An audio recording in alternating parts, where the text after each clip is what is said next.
నమస్తే అండి అందరికీ. ఖైరతాబాద్ వినాయకుడి దగ్గరికి వెళ్ళామండి. సాటర్‌డే రోజు మేము. మామూలుగా లేదసలు రష్ చూడండి ఎంత ఫుల్లు రష్ ఉందో.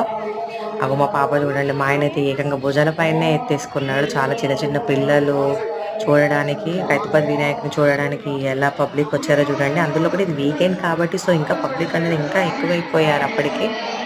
వర్షం పడుతుంది. ఆ! అస్సలు లైన్ కదలట్లేదు. అటు లైన్, ఇటు 2 లైన్స్ అయిపోయాయి మధ్యలో. ఫుల్ పబ్లిక్ ఉంది. బ్యాక్ వెళ్ళిపోదాం అనుకున్నాము. సో ఇంత దూరం ఎలాగో వచ్చాం కదా! దేవునైతే దర్శనం అయితే చేసుకొని వెళ్దామని చెప్పాను నేను మా సార్‌కి. కానీ నాకైతే చాలా బాగా అనిపించిందండి.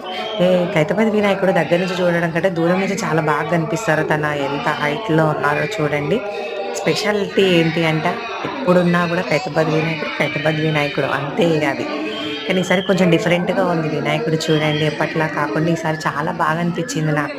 ఖైరతాబాద్ వినాయకుడిని వీకెండ్‌లో కాకుండా ఎళ్తే బావుంటుంది.